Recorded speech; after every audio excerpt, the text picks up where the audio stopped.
Capacitor लगाकर हम filtering करते हैं तो इसमें बहुत सारे कैपेसिटर लगे हैं, लेकिन सारे कैपेसिटर फिल्टरिंग के लिए नहीं होते हैं। अच्छा, कैपेसिटर कौन से कई तरह की कैपेसिटर होते हैं, इलेक्ट्रोलाइट कैपेसिटर और भी अलग तरीके के। यहाँ पर ये जो है ये बड़े बड़े दो पाइप दिख रहे हैं, ये कैपेसिटर्स है। स्काई कलर की जितनी भी चीजें दिख रही है ना, स्काई, ये स्काई, ये स्काई, ये स्काई, ये वाला स्काई है ना, ये सब क्या है, ये भी कैपेसिटर है।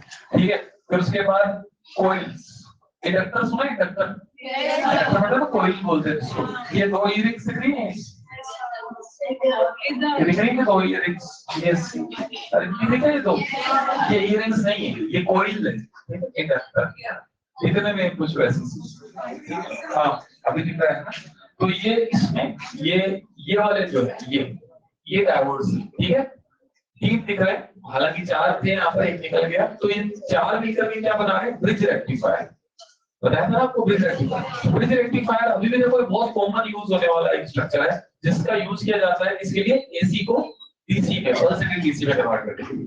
अच्छा, उसके बाद में हमने कहा कि आगे कैपेसिटर लगाकर हम फिल्टरिंग करते हैं तो इसमें बहुत सारे कैपेसिटर लगे हैं, लेकिन सारे कैपेसिटर फिल्टरिंग के लिए नहीं होते हैं।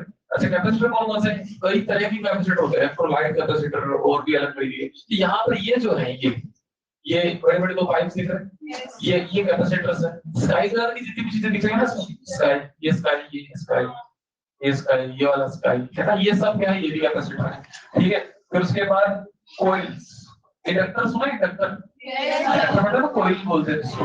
ये दो इयरिंग्स दिख रही है, ये दिख रही है दो इयरिंग्स, यस, अरे ये दिख रहा है दो, ये इयरिंग्स नहीं है, ये कॉइल है, इंडक्टर।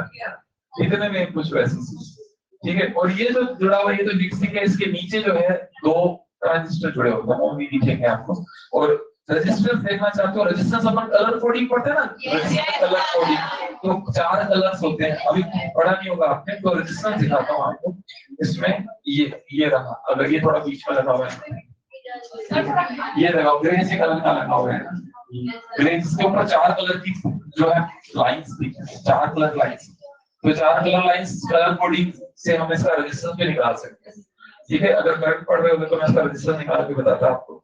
ये है ना, और ये जो है ये ट्रांसफार्मर दिखने में कुछ ऐसा होता है, ये जो येलो कलर का दिख रहा है बड़ा सा, दिखने में कुछ ऐसा होता है, लेकिन ये ट्रांसफार्मर नहीं, ये ऐसा होता है, ठीक है।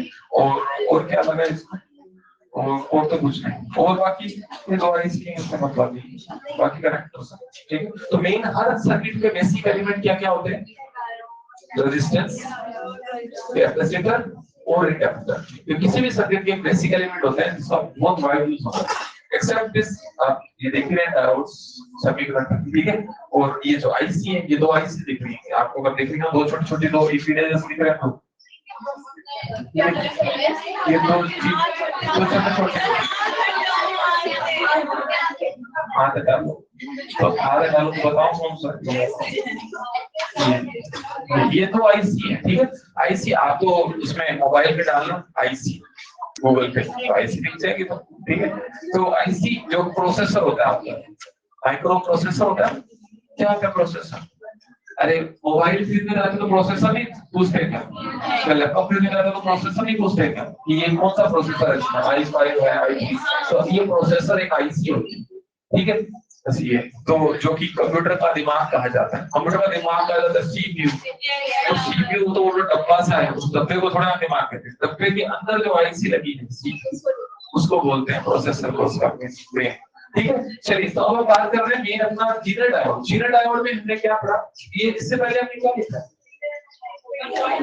नहीं, अच्छा बस सिर्फ कितना से क्या जीरो में पूछ रही था। चलो तो अब हम स्टार्ट कर रहे हैं, सब लोग देखिए बड़ा ध्यान से, जीरो डायोड। अच्छा, कल हमने दो ब्रेकडाउन पढ़े, कुछ लोग आगे बड़े अजीब से सवाल पूछ रहे थे कई बार, सर ये ब्रेकडाउन कौन, जेनर अवलांच कौन है, मतलब ये किसका है, क्या है। अरे भाई इतनी सारी बातें बोल के गया हूँ क्लास में, सुनो कि कोई भी डायोड में जब रिवर्स बायसिंग की जाती है, तो रिवर्स बायसिंग वोल्टेज बढ़ाते जाने पर करंट ऑलमोस्ट सैचुरेटेड आपको मिलता है और बहुत कम करंट मिलता है। चलिए यहाँ पर बनाते, रिवर्स बायसिंग कर हमने कहां बनाया था, नीचे। क्यों बनाया था, क्योंकि रिवर्स बायसिंग में करंट की डायरेक्शन N2P होती है और फॉरवर्ड में P2N होती है, इसलिए इसमें नीचे लिया। अच्छा, इस स्केल पर ली हमने वोल्टेज। अब अगर हम वोल्टेज बढ़ाते जाए बढ़ाते जाए बढ़ाते जाए बढ़ाते जाए तो करंट हमको ऑलमोस्ट एक बहुत ही कम वैल्यू का करंट मिलता है, और जिसको हम सैचुरेटेड करंट भी बोल देते हैं। सैचुरेटेड इसलिए क्योंकि नंबर ऑफ माइनॉरिटी फिक्स है और उसकी वजह से बनने वाला करंट भी ऑलमोस्ट फिक्स हो जाता है, ठीक है, कुछ वोल्टेज के बाद। अब यहाँ पर ब्रेकडाउन हमने स्टडी किया, तो ब्रेकडाउन क्या था कि रिवर्स बायस में हमने कहा कि हर एक डिवाइस की, हर एक चीज की एक टॉलरेटिंग लिमिट होती है कि आप अगर इसका वोल्टेज बढ़ाते जाओगे तो क्या होगा, जंक्शन में जो इलेक्ट्रिक फील्ड है और आपने जो बैटरी लगाई है उसकी वजह से जो इलेक्ट्रिक फील्ड बना है वो दोनों एक दूसरे के सेम डायरेक्शन में बल्ब करके बताया। तो पूरे रीजन में, पूरे क्रिस्टल में इलेक्ट्रिक फील्ड बढ़ता जाता है, बढ़ता जाता है, जैसे जैसे वोल्टेज बढ़ाते जाते हैं वैसे इलेक्ट्रिक फील्ड बढ़ता जाता है। एक इलेक्ट्रिक फील्ड ऐसा आ जाता है जिस इलेक्ट्रिक फील्ड पर जो इलेक्ट्रॉन प्रेजेंट है, बॉन्डेड है, उन पर इतना फोर्स लगता है कि वो बॉन्ड तोड़ देते हैं, और बॉन्ड तोड़ के बहुत सारे इलेक्ट्रॉन और कॉरस्पॉन्डिंग होल्स क्रिएट होते हैं। इस स्टेट को हम ब्रेकडाउन हो जाना बोलते हैं, और स्टेट में जब बहुत सारे चार्ज कैरियर हैं तो बहुत सारा करंट पास होता है, स्टेट को हम ब्रेकडाउन कहते हैं। तो at a particular high reverse bias voltage, high value of reverse bias voltage, उस पर जाकर क्या हुआ, अचानक से करंट बढ़ गया। ये ग्राफ के नीचे जाने का मतलब क्या है कि करंट का सडनली राइज हो जाना।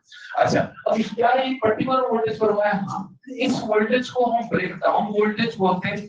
अब हम जो पढ़ रहे हैं वो पढ़ रहे हैं जीनर। अच्छा, ब्रेकडाउन दो तरह का पढ़ा हमने, और कौन सा, जीनर और एवलांच।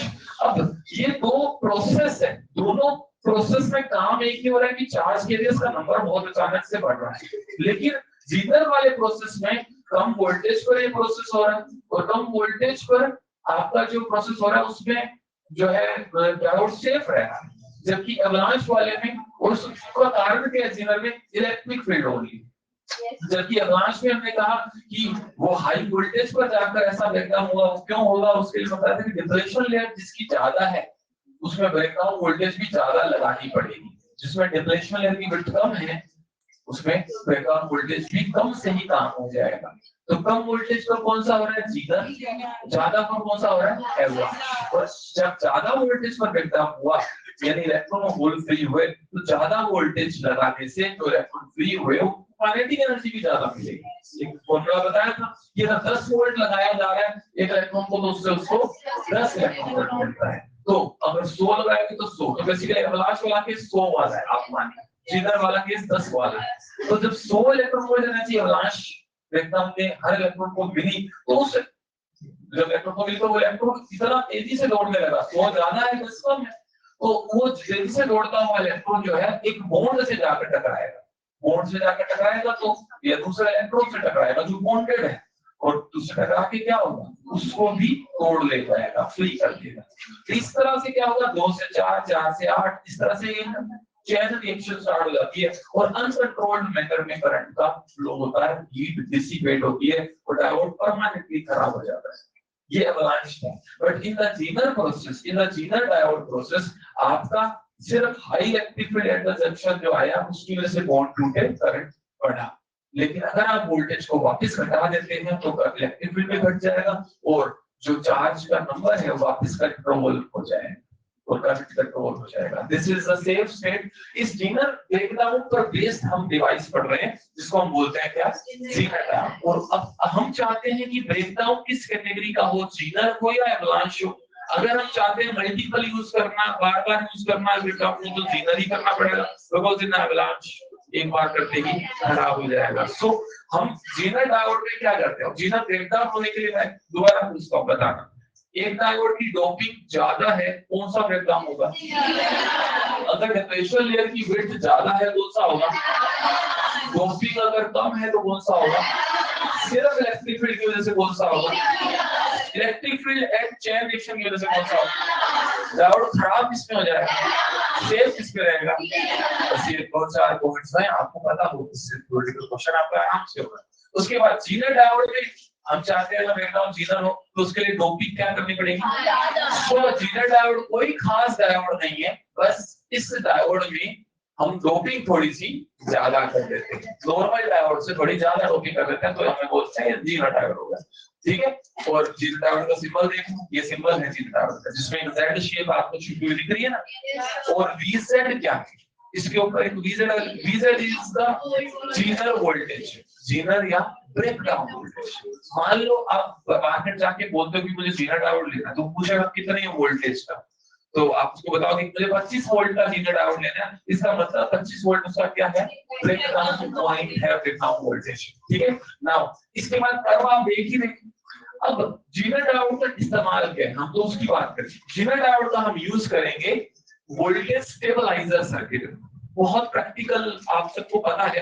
एयर कंडीशनर जो है, एसी है, या कोई भी ऐसा अप्लायंस जो कि वोल्टेज सेंसिटिव होता है, मतलब अगर वोल्टेज जरूरत से ज्यादा है तो वो तुरंत खराब हो जाएगा, उस अप्लायंस को सेफ रखने के लिए हम वोल्टेज स्टेबलाइजर यूज करते हैं, जैसे एसी। अब मान लो एसी 220 वोल्ट पर काम करने के लिए बना है, और आपको पता है पीछे से प्लांट से कभी किसी की प्रॉब्लम की वजह से पावर सप्लाई या वोल्टेज जो है फ्लक्चुएट करती है, वोल्टेज 220 की जगह 230 आ गई, 240 आ गई, उस केस में तो ये तो अपना गया है नहीं। तो इसीलिए हम क्या करते हैं, उससे पहले स्टेबलाइजर सर्किट या स्टेबलाइजर लगाते हैं। उसका काम क्या होना चाहिए, सोचो क्या काम, वोल्टेज अगर ज्यादा है तो उसको ज्यादा नहीं होने दें, यानी 220 का अगर हमारा स्टेबलाइजर है, उसकी ड्यूटी है कि 220 से ज्यादा नहीं आने देगा। पर क्या उसकी ये भी ड्यूटी है कि अगर आएगी तो उसको भी 220 कर दे? नहीं, ऐसा नहीं करता। ठीक है ना, आप बोले से ठीक है, मेरे पास नहीं था तो मैंने तो एक अपने घड़ी वाला सेल लगा के, मतलब एसी चल रहा है, नहीं चल रहा, वोल्टेज स्टेबलाइजर भी लगाया, घड़ी वाले सेल से थोड़ा ना चलेगा, बात समझ आया? तो ये चीज समझिए। तो वोल्टेज स्टेबलाइजर में ये जो जीनर डायोड है उसका यूज करेंगे फोटो वोल्टेज स्टेबलाइजेशन। कैसे वो करता है काम, ये समझना है, ये तो समझना है कि कैसे आपका डायोड वोल्टेज को फिक्स रख पाता है। तो उसका आंसर है ये वाला कर्व। इस कर्व में आप देखिए कि आप जैसे जैसे वोल्टेज को क्या कर रहे हैं, इंक्रीज पहले बिफोर ब्रेकडाउन, अच्छा ब्रेकडाउन कब हुआ, बीजेड से बाद या बीजेड में पहले, बीजेड के बाद, जैसे आपने वोल्टेज बीजेड का एग्जांपल ले लेते हैं 220, ठीक है, 220 वोल्ट से अगर ज्यादा लगाएंगे तो क्या हो रहा है, ब्रेकडाउन। 220 से कम, मान लो आपने 100 लगाई, ठीक है, तो 100 वोल्टेज पर करंट कितना हो रहा है, ऑलमोस्ट जीरो। ये वाला आपका जो इससे पहले का केस है वो कौन सी, रिवर्स बायस केस है, जिसमें डायोड के करंट हम ऑलमोस्ट जीरो मानते हैं, यानी डायोड को हम क्या मानते हैं, ओपन सर्किट। रिवर्स बायस में तो करना है। अच्छा, अब सोर्स की जगह आपसे वोल्टेज और बढ़ाई 150, तब भी करंट कितना होगा, ऑलमोस्ट जीरो। तो वोल्टेज बढ़ती जा रही है, करंट लेकिन नहीं बढ़ रहा। लेकिन बाद में उल्टा हो जाएगा, जैसे आप 220 वोल्ट से ज्यादा लगाओगे तो आप क्या देख रहे हो कि आपका करंट अचानक से बढ़ गया। लेकिन सवाल ये, क्या वोल्टेज बढ़ी? आप इस कर्व को देखिए, कर्व ही प्रूफ है। अगर मैं ये वाला कर्व ऐसा होता है ना, मान लो ऐसा होता, इसका मतलब ये है कि ग्राफ लेफ्ट भी जा रहा है, नीचे भी जा रहा है। लेफ्ट जाने का मतलब क्या बढ़ रही है, और नीचे जाने का मतलब, ग्राफ ऐसा नहीं है। ठीक है, ग्राफ में आप देख रहे हैं ग्राफ एकदम ऑलमोस्ट है वर्टिकल सा कर रहा है, और जीरो में ज्यादा वर्टिकल होता है। तो यहाँ पर आप क्या देख रहे हैं, वोल्टेज आपकी 220 से ज्यादा आप लगाए भी, आप अगर जीनर डायोड को आपने 230 वोल्टेज दी, तो भी वो डायोड क्या करेगा, अपने अप्रोच कितनी लिमिट कर देगा, वीजेड के बराबर ही वोल्टेज को ड्रॉप करवाएगा, उससे ज्यादा वोल्टेज को ड्रॉप होने ही नहीं देगा। ये उसकी प्रॉपर्टी है जो दिख रही है। तो अगर डायोड पे 220 वोल्ट का ड्रॉप हो रहा है, तो मैं क्या करूं, मैं उस डायोड के पैरेलल में मेरा एसी लगा देता हूं। उससे क्या होगा, जितना ड्रॉप मेरे डायोड में हो रहा है उतना ही ड्रॉप एसी, क्योंकि पैरेलल में लगाया ना। तो इस आधार पर हम सर्किट बनाएंगे। तो सर्किट यहाँ पर बिल्कुल फिक्स है। यहाँ पर मैं पहले लिखूंगा कॉन्सेप्ट, कॉन्सेप्ट ऑफ स्टेबलाइजेशन क्या है, ठीक है, वो यहाँ लिखूंगा एक लाइन में। फिर हम बात करते हैं वोल्टेज स्टेबलाइजर सर्किट। ठीक है, अब एक अच्छी बात इस टॉपिक की है कि वोल्टेज स्टेबलाइजर सर्किट के जो क्वेश्चंस है, मतलब वोल्टेज स्टेबलाइजर सर्किट फिक्स है, और इसके जितने सवाल हैं सबके सर्किट फिक्स है। और अच्छी बात है कि उसमें उसको करने का तरीका बिल्कुल सेम सबका। ठीक है, तो चलिए मैं एक स्टेबलाइजर सर्किट लेता हूँ। देखो उस सर्किट को कैसे बनाया जाता है, कुछ नहीं है, दो रेजिस्टेंस है, एक डायोड है। ये वाला जो रेजिस्टेंस है इसको आरएस सीरीज रेजिस्टेंस बोलते हैं। ये वाला हमारा है एसी।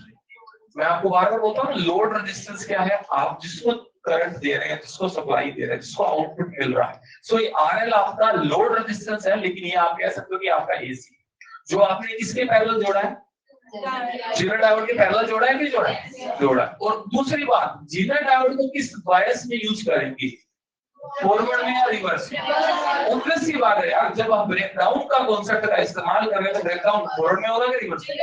तो ऑब्वियस सी बात है, ये आपका हाई पोटेंशियल, ये रिवर्स बायस में है ना, ठीक है। लिखना नहीं है, सिर्फ सुनना और समझना है पीपल, ठीक है। अब इसमें यहां पर लगाएंगे आप वोल्टेज, प्लस माइनस, प्लस लगाया माइनस लगाया पीपल, मतलब कौन सी बायसिंग है। अब आपको मैं एक एग्जांपल देता हूं, इस क्वेश्चन को हम कैसे डील करेंगे। इस क्वेश्चन में दो केसेस हो सकते हैं, इस सर्किट के दो सिनेरियो हो सकते हैं। एक तो ये कि यहाँ पर इस जो डायोड है, इसको इसकी जीनर वोल्टेज है VZ में 220 बोलूंगा, ठीक है। 220 इसकी जीनर वोल्टेज है, मतलब ब्रेकडाउन पॉइंट है। मतलब एक तो ये स्टेट हो सकती है कि इस डायोड को 220 से कम वोल्टेज ही मिले। कम कब मिलेगी, जब पीछे से कम आएगी। तो अगर कम मिली तो क्या ब्रेकडाउन होगा? कम आएगी तो ब्रेकडाउन नहीं होगा। ब्रेकडाउन कब जाकर होता है, 220 या उससे ज्यादा। लेकिन अगर इसके अक्रॉस वोल्टेज 220 से ज्यादा आएगी तब ब्रेकडाउन हो जाएगा। इसका ब्रेकडाउन हो जाएगा, लेकिन डायोड अपनी रिस्पांसिबिलिटी फुलफिल करेगा। वो क्या करेगा, चाहे यहाँ पर वोल्टेज 250 ही क्यों ना आ जाए, ये इस लोड को जितनी इसकी VZ है, VZ कितनी, 220, जो इसके पैरेलल है लोड, तो 220 ही मेंटेन रखेगा। तो यहाँ पर दो केसेस होंगे, उन केसेस को मैं क्वेश्चन के जरिए एक्सप्लेन कर रहा हूँ। सो फर्स्ट ऑफ ऑल मैं यहाँ पर दो डेटा दे रहा हूँ, ठीक है। ये मान लो 500 में, और ये वाला रेजिस्टेंस भी 500, और VZ ले लेते हैं मान लो 8 वोल्ट, 220 नहीं 8 वोल्ट, छोटा डेटा ले रहा हूँ। और V यहाँ पर मैं पहला केस स्टडी कर रहा हूँ। अच्छा, इसमें मैंने दो बातें बोली अभी भी आपको। अगर जीनर डायोड के वोल्टेज यहाँ 8 के हिसाब से चलते हैं, अगर 8 से कम आई तो ब्रेकडाउन हुआ, और अगर ब्रेकडाउन नहीं हुआ तो डायोड कैसा बिहेव करेगा। अगर ब्रेकडाउन नहीं हुआ, मतलब आप यहाँ VZ 8 है और आप यहाँ 6 है, नॉर्मल साधारण रिवर्स बायस डायोड की तरह, साधारण रिवर्स बायस डायोड क्या करेंगे, ओपन करेंगे और बोलो कर लोगे। मैंने यहाँ लगाई, फिर यहाँ पर 20 लगाई, और इन दोनों सीरीज में हो जाएंगे, क्योंकि ये निकाल लोगे। वो क्वेश्चन पूछेगा कौन सा, जिसमें ब्रेकडाउन हो रहा है। अब बताओ, अगर ब्रेकडाउन हो रहा है तो उसके लिए इस यहाँ पर जो वोल्टेज आएगी, लोड पर जो वोल्टेज आएगी वही यहाँ पर मिलेगी। अब लोड पर जो वोल्टेज आएगी अगर वो 8 से, तो क्या ब्रेकडाउन होगा? तो मैं अब बोल नहीं रहा, करके बताता हूँ, ठीक है। तो फर्स्ट ऑफ ऑल स्टेप क्या करेगी, इस क्वेश्चन को सोल्व करेंगे। हमें क्वेश्चन में पूछा क्या जाएगा, this is the main current जो कि सप्लाई से निकला। कुछ करंट गया जीनर डायोड में, दैट इज IZ, कुछ करंट गया लोड में, दैट इज IL। हमें क्वेश्चन में IZ एंड IL पूछा गया है, तो उसको निकालने का फिक्स तरीका है, सुन लीजिए। सो यहाँ पर केस फर्स्ट हम देख रहे हैं कि अगर V इज ग्रेटर देन, क्या आता है, VL, सॉरी VL कौन सा वोल्टेज है, VL वोल्टेज है जो कि लोड पे आता है। अब सुनिए कैसे सवाल को करना है, सवाल को करना बता रहा हूं मैं, है ना। तो यहाँ पर होगा क्या, अगर ये 20 वोल्ट आपने लगाई है, इसमें कितने दो रेजिस्टेंस इन्वॉल्व है, ठीक है। तो ये जो लगाई हुई वोल्टेज है कहाँ डिवाइड हो, एक तो इस RS में और दूसरी इन दोनों भाइयों में। ये दोनों भाई क्यों बोले मैंने, क्योंकि दोनों पैरेलल हैं, इन दोनों को सेम वोल्टेज मिलने वाली है। लेट्स सपोज अगर 20 में से 10 वोल्ट यहाँ आ रही है तो 10 ही इन दोनों को मिलेगी। कोई अपनी करंट और इलेक्ट्रिसिटी मत लगाना, कोई सर इसको 10, इसको 10, इसको 10, टोटल हो गई 30, ये तो 20 ही रहे, बात समझ आई। ये 10 और ये दोनों को 10, ठीक। तो ऐसे वोल्टेज डिवाइड होती है। तो अब हमको क्या करना है, पहले चेक करना है। फर्स्ट ऑफ ऑल हमें चेक करना है कि लोड पे वोल्टेज आ कितनी रही, और ये मानते हुए करें कि अगर मान लो डायोड नहीं होता तो लोड को कितनी मिलती, ठीक है। अब तुम बताओगे डायोड नहीं होता, मैं छुपा लिया डायोड को। ये दोनों रेजिस्टेंस कैसे हुए, सीरीज में हुए। मैं आपको एक बेसिक ऑफ करंट इलेक्ट्रिसिटी बता देता हूँ। दो रेजिस्टेंस अगर सीरीज में होते, मैंने वोल्टेज उस पर लगाई थी, तो ये वोल्टेज इन दोनों रेजिस्टेंस में बढ़ेगी या सेम जाएगी? अच्छा, सीरीज में क्या सेम होता है, क्या डिवाइड होता है? सीरीज में करंट सेम होता है, तो डिवाइड क्या होता है, डिस्ट्रीब्यूट होता है वोल्टेज। अच्छा, इस पे आई मान लो V1, इस पे आई मान लो। अब V1 V2 निकालना आता है आपको? कैसे निकालते? मैंने तो मुझे दिया हुआ है 10 वोल्ट, मान लो एकदम 10 पार्ट है, कैसे निकालेंगे? तो पहले क्या निकालेंगे? आई निकाल सकते हो? अच्छा आई आ गया, मान लो आई आ गया, मान लो आई निकाल लिया, और आई को V1 से सॉरी आई को R1 से मल्टीप्लाई करेंगे तो क्या मिलेगा? और आई टू R2 क्या होगा? क्लियर हुआ? ठीक है, मैं अब इसको यहाँ अप्लाई करता हूँ, यहाँ पर। ठीक है, V लगाया मैंने, दोनों रेजिस्टेंस कौन से? RS और RS। तो फर्स्ट ऑफ ऑल मैं क्या निकालूंगा? I। फिर यहाँ कर दूं पहले, यहाँ ठीक है, यही कर लेते हैं। अच्छा I का वैल्यू यहाँ बताओ कितना आएगा? I निकाल सकते हो? I क्या होगा? V बाय R1 प्लस, इसमें तो कोई दिक्कत नहीं। ये करंट आ गया, वो करंट इसमें जा रहा है, R1 R2 दोनों में जा रहा है, सेम जा रहा है। So that drop in the R1 will be क्या होगा? V1 किसके बराबर होगा? बोलो। I into R1 के बराबर होगा? पक्की बात है। I की वैल्यू कितनी है देख रहे हो? I की वैल्यू कितनी है? मैं रख रहा हूँ, वैल्यू रख रहा हूँ, और वैल्यू रख करके देखो क्या एक्सप्रेशन बना। वैल्यू रखता एक्सप्रेशन बनेगा R1 upon R1 plus R2 into ये बनेगा। अगर आप देख लो, थोड़ा सा देख लो, एक स्टेप करने हटाकर उसकी जगह लिख दो। क्या यहाँ पर I V upon R1 plus R2 है? इनटू R1 तरफ है क्या? इधर तो देख सकते हो। सो इस फॉर्म में आपको निकालनी है वोल्टेज। इससे हमें नहीं करना इन सवालों में I निकाल करके काम, हमें सीधा ये काम करना है कि जिस रेजिस्टेंस की वोल्टेज निकालनी है उस रेजिस्टेंस को रखना है ऊपर या नीचे, उसको ऊपर नीचे टोटल इनटू टोटल वोल्टेज। अब बताइए यहाँ पर अगर मैं आपको पूछूं, चल बता VL कितनी होगी? फर्स्ट स्टेप क्या है? आपको VL निकालना है, यहाँ पर वोल्टेज कोई बताएगा VL कितना? यस, फॉर्मूला लिखो, RL upon RL plus into V। बहुत बढ़िया, ये समझ आ गया सबको? तो हमें वो नहीं करना, मैंने समझा दिया आपको, लेकिन हम इसको सीधा याद रखें जिससे जल्दी हो जाएगा। ओके, कितना कितना आएगा? RL है कितना? 500, RL प्लस RS कितना है? 1000, और V निकालना है कितना आया? ये बहुत आसान, 10 वोल्ट आ गया। अब तुम बताओ 20 में से 10 इसको मिला या लोड को, अगर डायोड ना होता तो कितना मिल जाता? लेकिन डायोड है तो ये 10 मिला, तो डायोड को भी मतलब 10 मिल जाएगा, लेकिन डायोड को भी 10 होने नहीं देगा। तो हम यहाँ ये चेक करेंगे, because this is greater than, जो लोड की वोल्टेज आ रही है वो VZ से ज्यादा आ रही है, इसका मतलब क्या ब्रेकडाउन हो जाएगा? ब्रेकडाउन होगा, तो यहाँ हम लिखेंगे सो ब्रेकडाउन अकर्स। और ब्रेकडाउन हो जाने का मतलब, तुम बताओ, ब्रेकडाउन हो गया इसका मतलब लोड को कितनी मिलेगी? 10 वोल्ट मिल पाएगी? बस यही बात है, लोड को 10 मिलेगी नहीं किसी भी हालत में। यहाँ लोड को वोल्टेज VZ से ज्यादा नहीं मिलेगी, VZ से कम जरूर मिल सकती है, ज्यादा नहीं मिले। सो आगे लाइन और लिखूंगा, सो VN will limit to VZ, मतलब VL की वैल्यू VZ पर लिमिट हो जाएगी या स्टेबलाइज हो जाएगी, या फिर अपन इसको सीधा सीधा बोले VL कितना हो जाएगा? VZ। VL क्या है? क्लियर? VL क्या चीज है? लोड को मिलने वाली वोल्टेज, वो कितनी हो जाएगी? 8। बोलो, अब ये 8 होगी, बस करंट आ जाएगी, सिंपल ओम्स लॉ से करंट आ जाएगी। अब करके बताओ, तुम बताओ, अगर मुझे IL निकालना है तो IL क्या होगा? VL बटा RL होगा क्या? क्या VL कंफर्म हो गया कितना है? कितना है? तो फर्स्ट ऑफ ऑल लिख लेगा IL is what? VL upon RL, that is 8 upon 500। अब शुरू 8/500, इसको कोई 4/250, 2/125 ऐसा नहीं करेगा। नीचे 500 होने तो हमारी कोशिश रहेगी नीचे 1000 बनाने की। बोलो 1000 हो जाएगा? कैसे बनेगा? ऊपर 2 से, नीचे 2 से, ऊपर हो गया 16, नीचे हो गया 1000, 16/1000 16 मिली है। समझ आया कुछ? कोई गुणा भाग ही नहीं करना पड़ा, बात समझ आई? चलो अब बताओ मुझे, लोड करंट तुमको पता चल गया। अच्छा यहाँ 20 लगाई, ये दोनों भाइयों को कितनी मिली? 10 8 क्लियर रखें, कितनी मिली है? 8। तो बताओ बाकी बची किसको मिलेगी?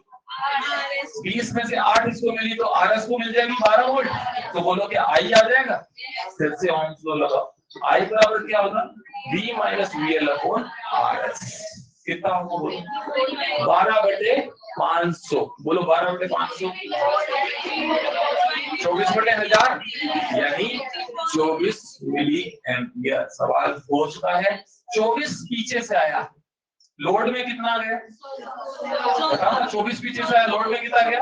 16 एम्पियर। अच्छा बता गया जीरो डायोड में कितना गया? सो IZ is I minus IL। थोड़ा सा स्पेस रखा मैंने, यही कर दिया I माइनस। 24 में से 16 आगे चला गया, बचा हुआ 8 डायोड में चला गया। तो आपको बस ये निकालना, ठीक है। अब इसमें तरीका मैंने पूरा लिखा है, फॉर्मूला लिखे, इसमें लग रहा होगा बहुत बड़ा सा सवाल है, जबकि करना क्या है, सिर्फ तुरंत से क्या करना है, ये वोल्टेज 8 वोल्ट, इसको चेक कर लिए कि यहाँ वोल्टेज कितनी आई। अगर वो वोल्टेज 8 से ज्यादा आई तो इसको कितनी दे दो? 8 दे दो। बस 8 देते इसका करंट आया, बची हुई इसको दे दो, इसका करंट आया। ओके, यही करना, ओवरऑल हम यही करना। तो इसको नोट कर लीजिए आप, ठीक है, ये नोट कर लीजिए। यहाँ पर एक लाइन लिख देता हूँ, कॉन्सेप्ट लिख लिया था, ऐसा भी लिखा है। इफ यहाँ लिख देता हूँ, उसी बात को लिख देता हूँ, voltage across diode is greater than VZ। Diode को वोल्टेज अगर जीनर वोल्टेज से ज्यादा मिली, then diode stabilize or fix the voltage at VZ। voltage VZ, ठीक है। इसको मैं अभी दोबारा बता दूंगा, एक बार आप लिखिए, ठीक है। और ये आपका केस है, इसमें ये एक फॉर्मूला मैंने यहाँ साइड में लिखा है, ठीक है। आप चाहो तो इसको लिख सकते हो, बड़ा नहीं होता कहाँ गया?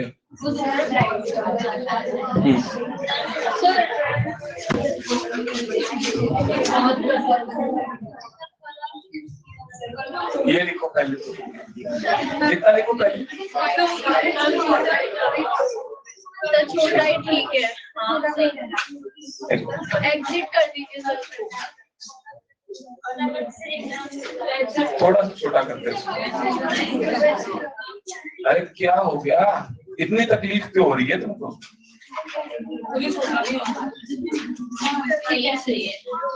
चलो मैं लाइन बाय लाइन रीड कर रहा हूँ, लिखिए, ठीक है। जीनर डायोड ये सिंबल है, बना लिया।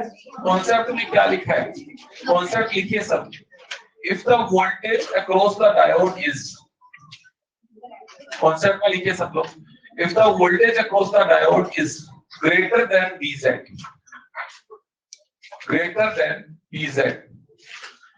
then diode stabilize or fix the voltage to VZ। diode stabilize or fixed the voltage to VZ, अगर वोल्टेज VZ से ज्यादा हो रही, बस ये कॉन्सेप्ट है। उसके बाद वोल्टेज स्टेबलाइजर सर्किट बनाकर, सर्किट देखा है क्या? सर्किट, ठीक है, सर्किट देख लीजिए और उसमें फिर आगे जो पैरामीटर्स हैं उनको आप देखिए, इसको लिखिए, ठीक है। लास्ट लाइन,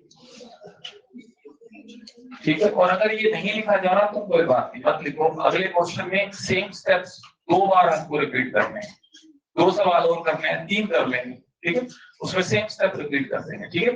तो फिलहाल जो है जितना भी लिखना है यहाँ पर, जितना समझ आ रहा है वो लिख लीजिए आप, ठीक है।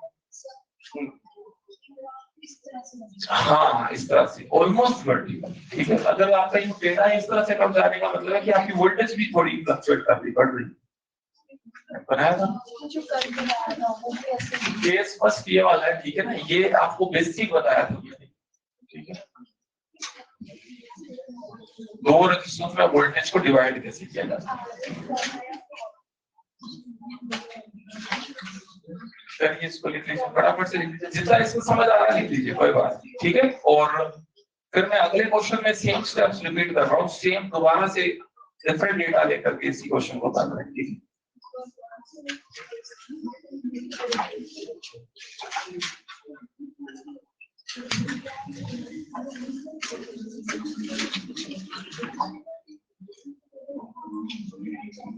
इन लाइंस को अगले पेज पे ले लो, ये वाली लाइंस अगले पेज पे लिखो।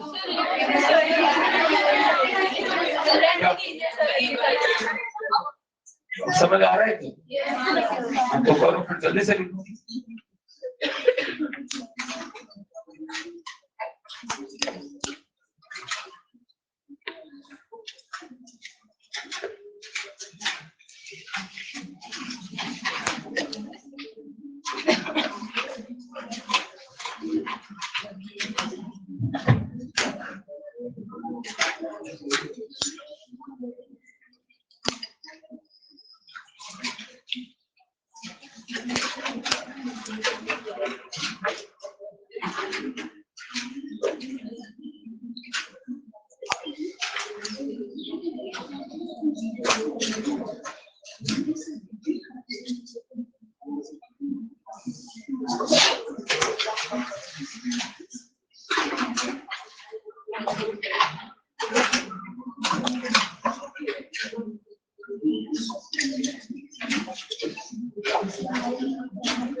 आपको क्वेश्चन कराना है जो इतना एक स्टेप्स है जिसमें 3-4, तो आपको पूरा हर वक्त यहाँ बोर्ड पे देखना चाहिए बजाय लिखने के या इधर बात करने के, ठीक है। तो अगर आप पूरा ध्यान देते तो डिस्कस करने की जरूरत नहीं पड़ती, ठीक है। बाकी क्लासेस में भी करवाया, एक क्वेश्चन करवाया, 4 क्वेश्चन बच्चों ने खुद करके बता दी, ठीक है। तुम्हारी बात ही खत्म नहीं होती आपस में, बाहर जाना ही बंद नहीं होता। मैं अगर स्ट्रिक्ट कर दूंगा तो किसी को भी मैं हिलने नहीं दूंगा, आई बात समझ में। तो स्ट्रिक्ट कर नहीं रहा हूं मैं, तो क्लास के दौरान 10 लोग बाहर जाते हैं, ठीक है। अगली बार अब कोई बाहर जाएगा, किसी अर्जेंसी के अलावा कोई बाहर जाएगा तो मैं अलाउ नहीं करूंगा वापस, ठीक है। और फालतू की बोतलें उठा के तो निकलना मत, मुझे बोतल मारूंगा उठा के मुंह करके, अगर बोतल उठा के कोई निकला तो। ये ब्रेक तुम्हारे पानी भरने के लिए होता है, ज्यादा तो मटका ले आओ घर से, वो भर के बैठ जाया करो।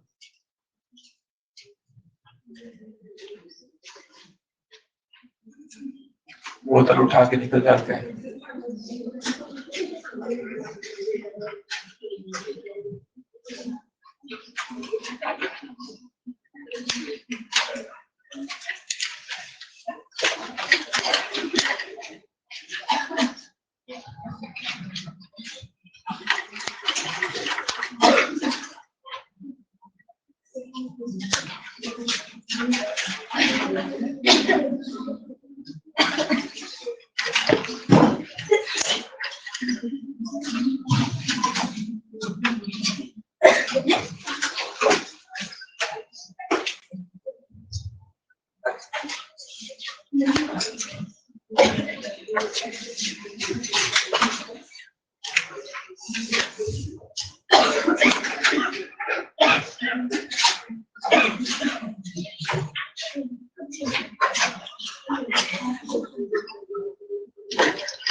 जीरो डायोड में भी जाएगा ये ना, मतलब यहाँ पर सीरीज नहीं दिख रहा इसलिए ये चीज, ये 2 रेजिस्टेंस।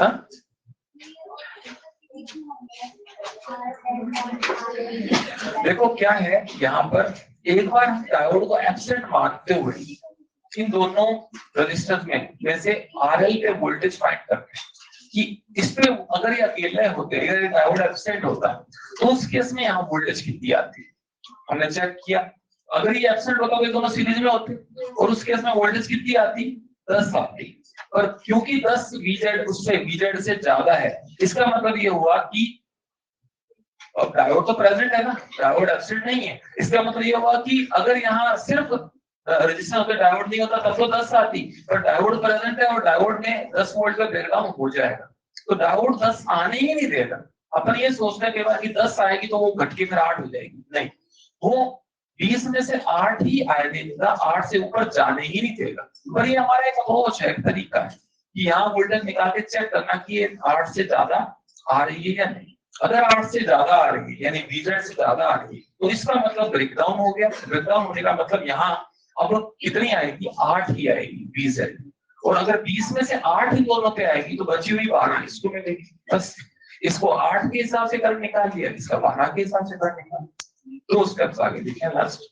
ठीक है, तो मैं एक क्वेश्चन और ले रहा हूँ, उसको भी मैं स्टेप वाइज बता रहा हूँ। ऊपर का पार्ट लिखा नहीं होगा तो मैं पूरा स्पेसियस उसको लिख दूंगा। ठीक है, और इवन उसमें ये वाले फॉर्मूलाज भी नहीं लिखने पड़ेंगे, तो स्पेस पर से करिए, फटाफट से नोट करिए।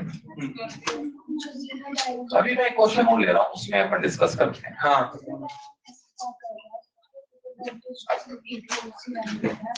इस कर्व ये कैरेक्टरिस्टिक्स है डायोड की कि अपन ने क्या बोला था, अपन ने क्वेश्चन किया था सिलिकॉन और जर्मेनियम वाला, इसमें दोनों पैरेलल जुड़े हुए थे। अब जो जर्मेनियम है उस पे वोल्टेज ड्रॉप कितना होता है अगर फॉरवर्ड बायसिंग होती है तो 0.3। तो हमने कहा था अगर जर्मेनियम में 0.3 हो रहा है तो ये उसकी प्रॉपर्टी है कि जब फॉरवर्ड बायसिंग होगी तो उसमें पोटेंशियल वैल्यू 0.3 होने का मतलब उस पे वोल्टेज का ड्रॉप भी 0.3 ही हो जाएगा, और जितना उसको होगा उतना ही सामने वाले को मिलेगा। सेम वही चीज यहाँ पर है कि रिवर्स बायसिंग में VZ से ज्यादा वोल्टेज लगाने पर ये वोल्टेज उतनी एक्सेप्ट नहीं करता, ये VZ से ज्यादा यहाँ अपने अक्रॉस ड्रॉप करवा ही नहीं पा रहा। ये इसकी कैरेक्टरिस्टिक्स है। ये कैरेक्टरिस्टिक्स का क्यों बोला जाता है इसको, क्योंकि ये VZ से ज्यादा इसको फॉलो करेगा। ठीक है, VZ से ज्यादा वोल्टेज कर्व में नहीं दिखाई दे रही है, इसका मतलब उसके क्रॉस VZ से ज्यादा आएगी नहीं किसी हाल में। वो ड्रॉप हमेशा चाहे आप कितना भी वोल्टेज लगाएं VZ ही ड्रॉप करेगा, और जितना VZ पे ड्रॉप होगा मतलब डायोड पे ड्रॉप होगा उतना ही आपके फिर पैरेलल में लगे हुए RL को मिलेगा। हाँ, वो डायोड का प्रॉपर्टी है ना रिवर्स बायस। अच्छा, अब एक क्वेश्चन और ले रहा हूँ, सब लोग देखिए। अब इसको स्टेप वाइज दोबारा बता रहा हूँ, देख लेना। ठीक है, और इसको करने का तरीका बिल्कुल फिक्स है। ठीक है, दोबारा से उस तरीके को मैं बता रहा हूँ कि कैसे करना है। ठीक है, ये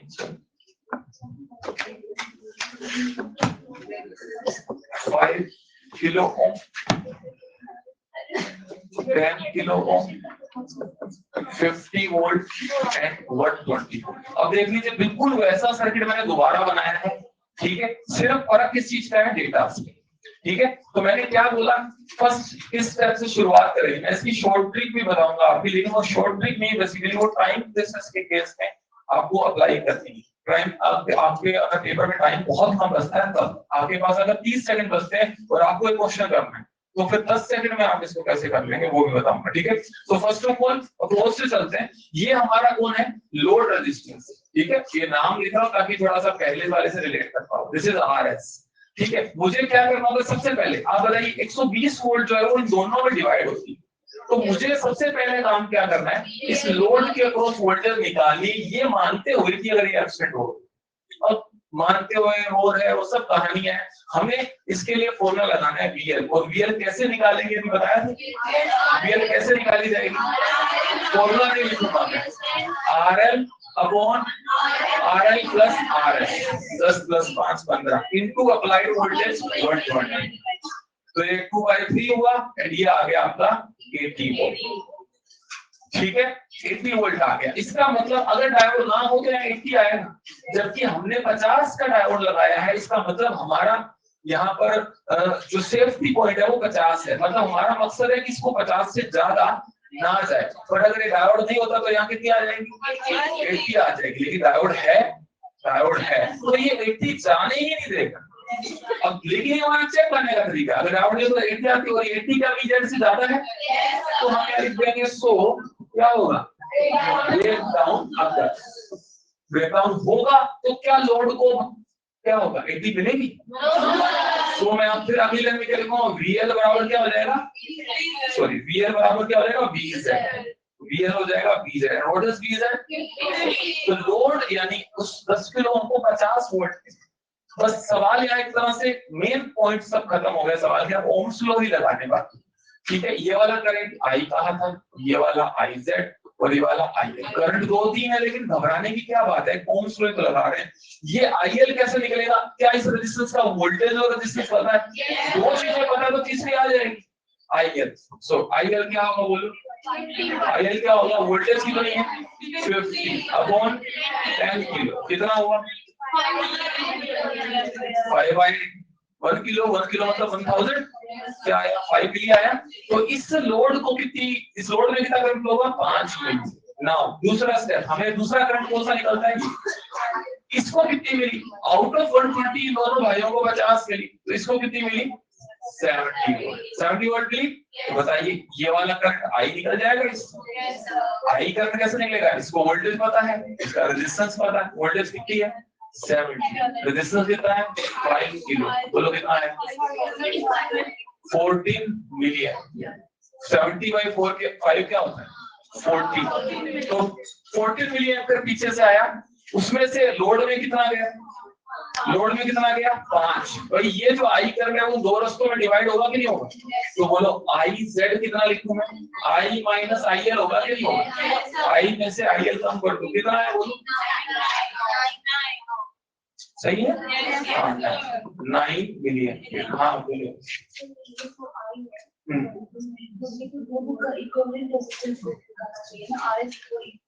कौन सा है ये? हाँ तुमने आई रट रखा है क्या कि आई निकलता है तो आर इक्विवेलेंट से निकलता है? अरे ये आई इस रास्ते का करंट है और इस रास्ते में इस, वो बात सही, तुम्हारा आई पूरा आर इक्विवेलेंट लेना चाहिए। लेकिन क्या हमें इस इंडिविजुअल इस रेजिस्टेंस के अक्रॉस वोल्टेज नहीं पता? अगर हमको इस रेजिस्टेंस के अक्रॉस वोल्टेज पता है, ये रेजिस्टेंस पता है, तो इस रेजिस्टेंस में फ्लो होने वाला करंट हम निकाल सकते हैं।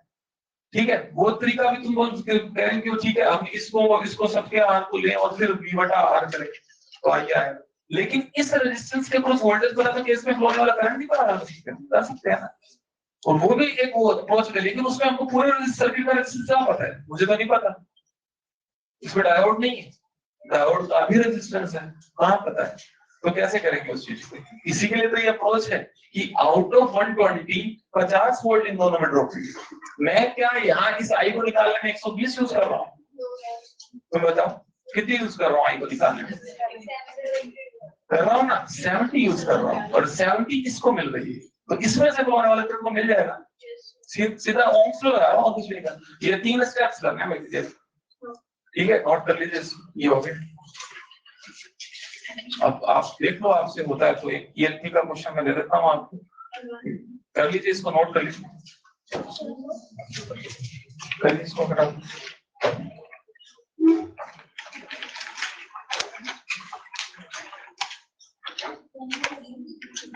क्वेश्चन नंबर 42 करेंगे, लेकिन पहले बता दूं 42 का आंसर शायद 3 दिया हुआ, लेकिन 4 आएगा। ठीक, करके देख लेना, कोई मुश्किल कैलकुलेशन नहीं है। एक बात आपको और बता दूं, जो मैंने 2 सवाल किए, पिछला सवाल इसका पिछले सवाल का 100% कॉपी है ये सवाल। जो आप ये देखोगे 42 43 वो भी 100% कॉपी है इन्हीं की। अगर कोई और सवाल मिल जाएगा ना, वो भी डैम श्योर इसकी कॉपी ही होगा, क्योंकि इसमें दूसरा सर्किट है ही नहीं। वोल्टेज स्टेबलाइजर सर्किट यही होता है, इसको करने का तरीका बिल्कुल यही है। ठीक है ना? तो अगर आपको ये इतने से ये 2 स्टेप समझ आ रहे हो तो आप कर सकते हैं, हर कोई सवाल देना चाहे। तो 42 नंबर क्वेश्चन ट्राई करें सब लोग।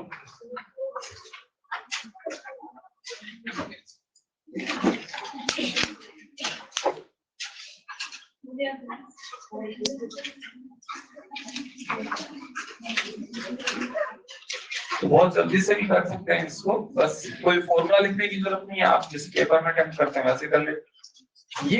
ये बात को मैं अराउंड लगाकर लिखूंगा। ये जो चीज है ये सिर्फ हम क्या कर रहे हैं, चेक कर रहे हैं कि लोड पे वोल्टेज VZ से ज्यादा आ रही है या कम आ रही है। 99% सवालों में ज्यादा ही आएगी, तो ब्रेकडाउन होना है। ठीक है, तो फर्स्ट चेक करें, पर अगर VZ 10 आ रही है, VZ 8 है, इसका मतलब ये नहीं कि 10 मिलेगी, मिलेगी 8, यानी VZ के बराबर।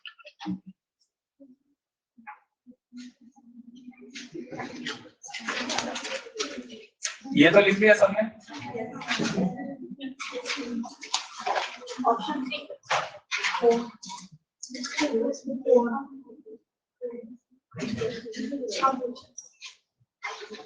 देख लो शायद कौन सा आंसर दिया, 3 दिया, लेकिन 4 था रहा होगा, वो बस करंट इधर उधर कर दिया उसने। वैल्यू सारी सही है, वो करंट इधर उधर। फोर्थ ऑप्शन है इसका।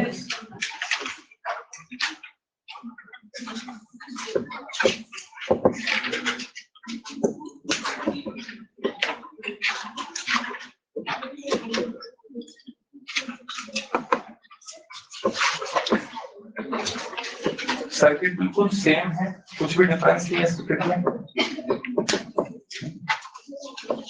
बस डेटा डिफरेंट है।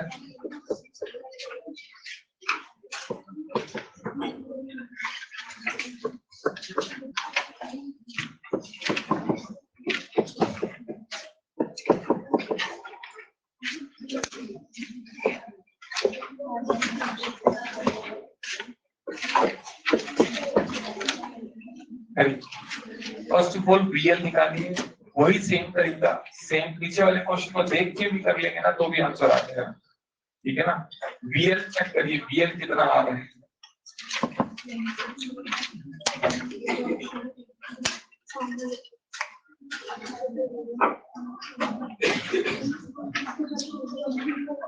वोल्टेज अक्रॉस द लोड अगर रेजिस्टेंस ना हो, ये मानते हुए कर रहे हैं, 2 किलो RL बटे RL प्लस RS, RL बटे RL plus RS into V 60, कितना हुआ ये 20 वोल्ट।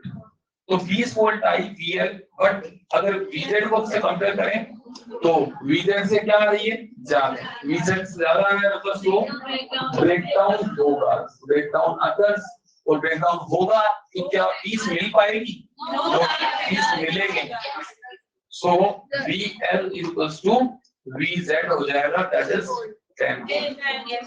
बस इतनी सी बात है। इसको 10 वोल्ट मिल गई तो क्या इसको इस रेजिस्टेंस का वोल्टेज हमको पता है, ये रेजिस्टेंस हमको पता है, तो क्या इसमें फ्लो होने वाला करंट निकाल सकते हैं। सो IL कितना आ रहा है नोट करंट, आई कितना हो जाएगा 10/2 किलो, वोल्टेज 10 है, रेजिस्टेंस 2, ये हो जाता है 5 मिली एम्पियर, ठीक है। अब लगाई हुई 60 में से 10 जा रही है तो ये तो दिख रहा है 10 इसको और 10 इसको, तो बताओ इसको कितनी मिलेगी 50, 4 किलो आपको कितनी मिलेगी 50 वोल्ट। तो बोलो इससे इसका वोल्टेज मेरे को पता 50 है, सिर्फ इसका रेजिस्टेंस मुझे पता है, तो क्या इसमें फ्लो होने वाला करंट पता होगा, आई कितना हो जाएगा तो 50/4 यानी V/R, V/R ही करें 2 बार में, ठीक है। नाउ 50/4 कितना होता है 12.5 मिलियन, कोई बड़ी बात नहीं है, इसमें नीचे किलो है, 50/4 12.5 होता है। सो 12.5 है IZ की, तो IL की तरह सॉरी 5, तो 12.5 में से 5 इस रास्ते में गया तो बचा हुआ 7.5 इस रास्ते में जाएगा नहीं जाएगा, KCL बोलते हैं। सो IZ कितना होगा I minus IL, 12.5 minus 5 that is 7.5। देख लो, चेक कर लो, इसमें ऑप्शन 4 आएगा, चेक कर लें। हाँ किया क्या भाई, तो अगला क्वेश्चन और ट्राई करें 43, सेम क्वेश्चन है, बस सर्किट में इस R को यूं वर्टिकल कर दिए, इस डायोड को इधर लगाओ उससे फर्क नहीं पड़ता, बस उसने R को इस तरह से वर्टिकल करके दिखा दिए, बिल्कुल सेम सर्किट है 100%, बिल्कुल चेंज नहीं है, ठीक है। 43 करें, अगला जो है जिसने ये कर लिया अगला करे, तो ये लिख करके फटाफट से अगले सवाल पे आए, और 3 बार कर चुके हैं, ठीक है। अब चौथा आपके पास है लास्ट क्वेश्चन, ठीक है, यही लास्ट ऑप्शन है, अब आप कर लीजिए, ठीक है। कैलकुलेशन की करने का तरीका बता दिया, नीचे 1000 क्रिएट करें तो कहीं नहीं हो रहा है, कोई मुश्किल कैलकुलेशन नहीं है इस सवाल के लिए।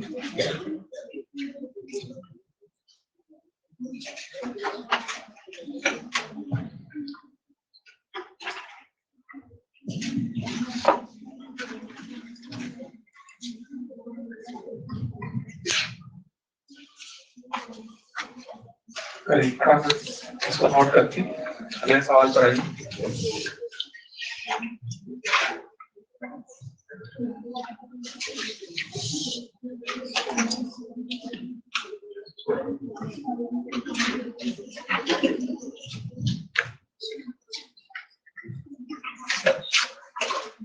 ये लिखिए सबने, इसको तो बना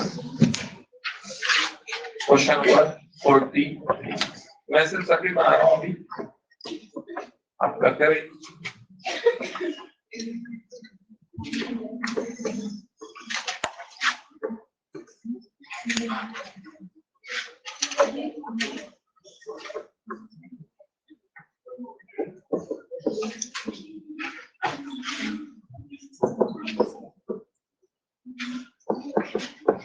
तो यही सर्किट है, सेम बिल्कुल सेम सर्किट है। वो 500 का आप हॉरिजॉन्टल कर दो, डायोड को इधर लेफ्ट में लगा दो राइट की जगह, तो ये बिल्कुल वही फॉर्म बन गई।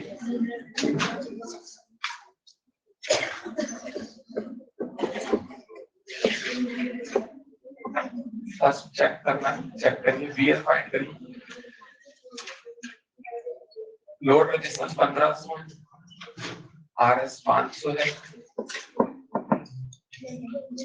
करिए सब लोग कैलकुलेशन, इसमें कोई हार्ड नहीं है, बस ट्राई करना। नीचे 1000, अगर 1000 नहीं बनता तो 2 बना लो, 3000 बना लो, इससे हो जाएगा। ठीक है, बाकी आप करें कैलकुलेशन में, अगर आपको तरीका पता है तो हम उसका कैलकुलेशन कर सकते हैं।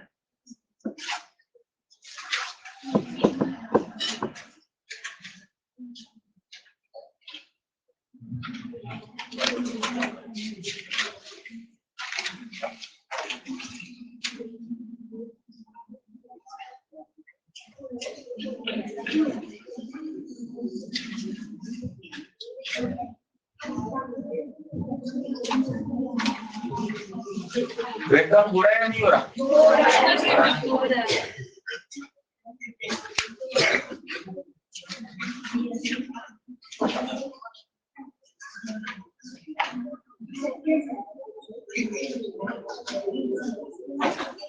VL कितना आ रहा है जरा?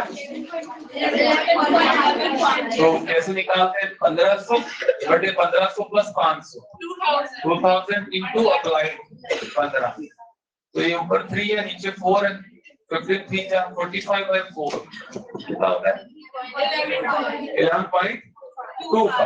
तो जो भी आ रही 11.25, क्या ये VZ से ज्यादा है? VZ से ज्यादा। सो ब्रेकडाउन होगा, और ब्रेकडाउन होगा तो VL जो होगा वो इतना नहीं होगा, ये सिर्फ हम चेक कर रहे हैं। VL 11.5 होगा नहीं, VL होगा कितना? 10। बस हो गया समझ। तो यहाँ पर ये 10 वोल्ट दे दो किसको, ये 10 जाएगी इसको, तो दिस इंप्लाइज हम IL निकालेंगे सबसे पहले। IL निकलेगा क्योंकि VL पता है, VL कितना है? 10 डिवाइड बाई 15। तो यहाँ पर नीचे 1000 नहीं है, 1000 है। अब यहाँ क्या करें, एक काम करते हैं, 2 से मल्टीप्लाई डिवाइड करो जरा। ये देखो ये मैं कैसे कर रहा हूँ, आप लोग यहाँ थोड़ी कैलकुलेशन में अगर फंस रहे हैं तो ऊपर नीचे क्या करें, 2 से मल्टीप्लाई डिवाइड कर दिया, उससे क्या हो गया? ऊपर 20 हो गया, नीचे 3000 हो गया। अब 20 बटा 3 कितना होता है? 20 बटा 3 कितना होता है? 6.6। क्या ये ज्यादा मुश्किल था डिवाइड करना? 20 बटा 3000 मतलब 6.6 मिलियन नहीं है क्या? बता दो, बस ये ऐसे करना चाहिए। ठीक है, तो 6.6 मिलियन फिर आपका IL आ गया। I क्या है? I ये वाला। तो आउट ऑफ 15 10 इन दोनों को मिला, तो बचा हुआ कितना? 15 माइनस 10 दैट इज 5 इसको मिला। तो बोलो 5 वोल्ट इसको मिल रहा है, रेजिस्टेंस 500 है, तो V बटे R कर दो। ये तो आसान, नीचे 2 ऊपर 2, 10 बटे 1000 हो गया। 10 बटे 1000 मतलब 10 मिली। तो मेन करंट है 10, उसमें से लोड ले गया 6.6, तो जीरो डायोड में कितना आ गया? 10 में से 6.6 कम करा यानी 3.4। चेक कर लीजिए आंसर आ रहे हैं। तो भाई ये अपन ने 4th टाइम और कर लिया। बिल्कुल यही सेम अप्रोच मैंने पहले तीनों में लगाई है, ठीक है, और सब सवालों में बिल्कुल सेम अप्रोच है, आप देख। ठीक है, कर सकते हैं अभी। तो आपके पास मॉड्यूल में 66 और 72 रहेगा करने के लिए। ठीक है, ये नोट कर लिए सब जो भी करना चाह रहे हैं। हो गया, बढ़ जाओ आगे। एक सवाल, एक इसी में आप एक काम और करिए, जब इसमें नहीं करते तो कैलकुलेशन थोड़ी अच्छी से। एक क्वेश्चन लास्ट और कर लो, ठीक है, फिर अपन आगे बढ़े। इस क्वेश्चन को करके चला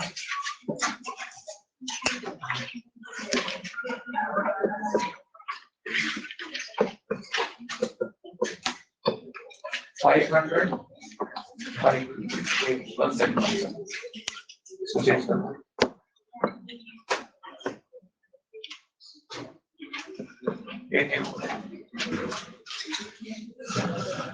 वही निकालना आई आई जेड आई एल क्या ये 10 वोल्ट का दिख रहा है।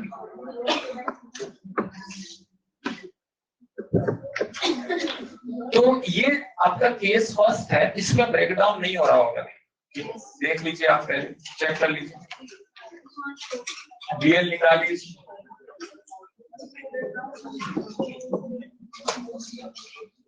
निकालिए ब्रेकडाउन हो रहा है क्या? वैसे यहाँ बहुत आसान है निकालना, 500 और 500 में बराबर रजिस्टर दे देता हूँ यार, तो आपको समझना चाहिए कि 18 वोल्ट 500 और 500 दोनों में बराबर जाएगी, 9 वोल्ट। अच्छा 9 वोल्ट यहाँ आई, अगर डायोड ना भी हो तो भी यहाँ कितनी आई? 9 volt.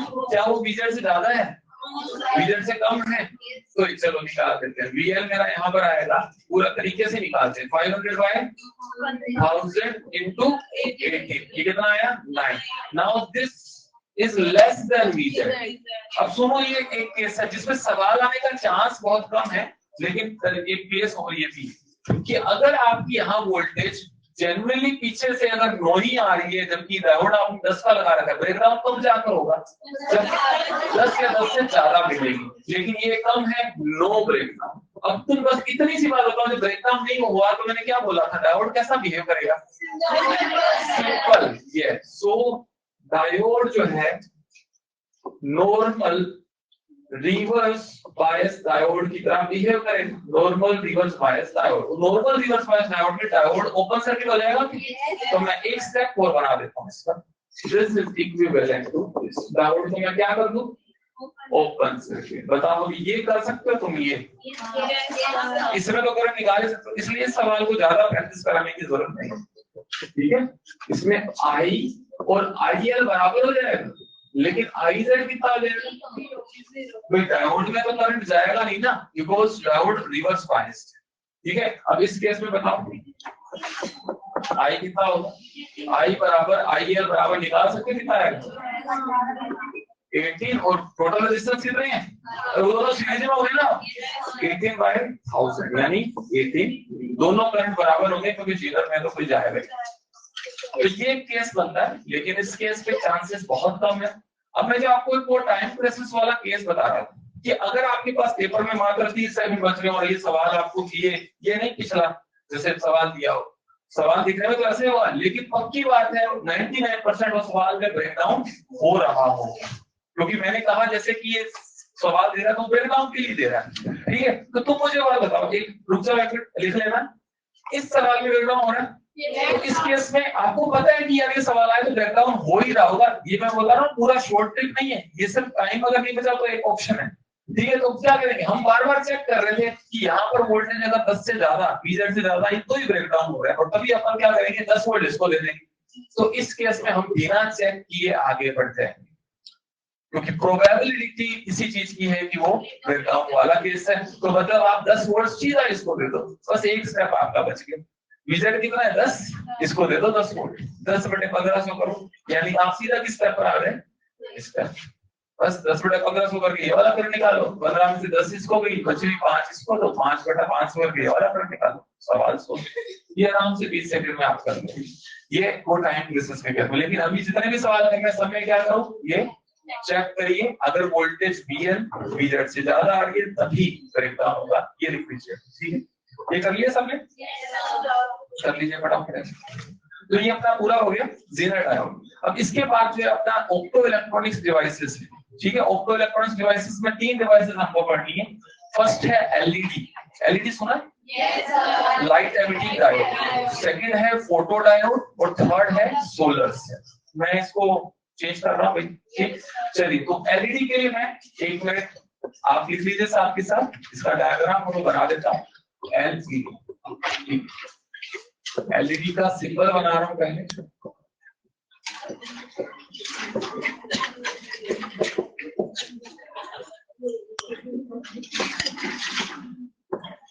Always use it as the forward bias, ठीक है।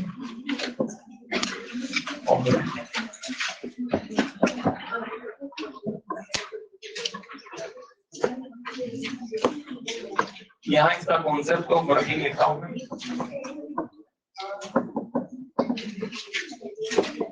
इन फॉरवर्ड बायस लिख लीजिए साथ ही साथ।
ठीक है, इसको लिख लीजिए।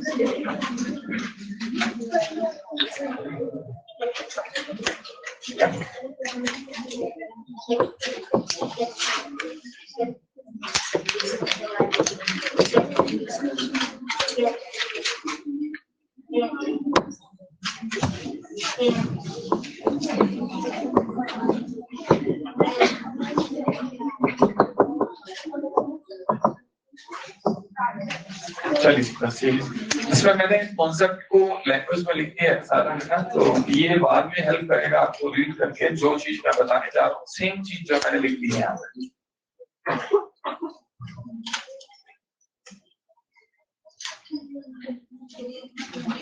इसको रीड कर देता हूँ। इन एफबी यानी forward bias some electron and holes recombine and energy equal to delta Eg is emitted and for some materials example है मैंने लिखा हुआ है gallium arsenic phosphide, indium phosphide etcetera having delta Eg 1.8 to 3 electron volt.